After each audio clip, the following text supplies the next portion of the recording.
Hello everyone, চলে এসেছি অনুষ্ঠান বাড়ি খাবার দাবারের ব্লগ নিয়ে। তো কী খেলাম, মেনুতে কী ছিল সবটুকু তোমাদের সাথে শেয়ার করব। তো প্রথমে বলি, অনেকটাই বেলা হয়ে গেছিলো, যার জন্য অনেক খিদে পেয়ে গেছিলো। তো বসে পড়েছি, দিয়েগুলো প্লেট, জল আর লেবু লঙ্কা, আর পাতে পড়ে গেল গরম গরম ভাত, তার সাথে ডালটা অবশ্যই চানার ডাল ছিল, ঘন ঘন করে চানার ডাল দিয়ে খেয়েছিলাম। মুচমুচে বেগুনি দিয়ে চানার ডালটা খুবই ভালো লাগছিল। আর খিদের পেটে খাচ্ছিলাম না, মনে হচ্ছিল অমৃত খাচ্ছি, জানো তো।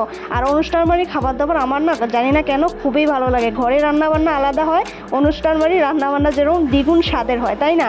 তো তারপরে ডাল বেগুনি দিয়ে খাওয়ার পরেও পড়ে গেল এঁচড়ের তরকারি। চিংড়ি মাছটাকে মিস করছিলাম, তো যাই হোক, এঁচড়ের তরকারি দিয়ে খেতে না খেতেই পাতে পড়ে গেল মুড়িঘণ্টটা খুবই ভালো হয়েছিল, যার জন্য আমি দুবার নিয়ে নিয়েছি। আর সাথে কয়েকটা বেগুনিও চেয়ে নিয়েছি আর কি। তো বেগুনি দিয়ে আর মুড়িঘণ্ট দিয়ে খেতে না খেতেই দিয়ে গেলো মাছটা কাতলা মাছ ছিল, সর্ষে দিয়ে রান্না করা, খুবই টেস্টি হয়েছিল। তো শেষ পাতে ছিল চাটনি আর পায়েস, অবশ্যই টমেটোর চাটনি আর পায়েস। তো খুবই খাবার দাবার ভালো হয়েছিল। আমার ভিডিওগুলো কেমন লাগছে অবশ্যই কমেন্ট বক্সে জানিও। যদি ভালো লেগে থাকে তাহলে অবশ্যই লাইক, কমেন্ট, শেয়ার করে দিও। আর সাবস্ক্রাইবটা অবশ্যই করে দিও নেক্সট ভিডিও দেখার জন্য। তো ভালো থেকো, ভালো ভালো রান্না করে খাও আর সুস্থ থেকো। টাটা।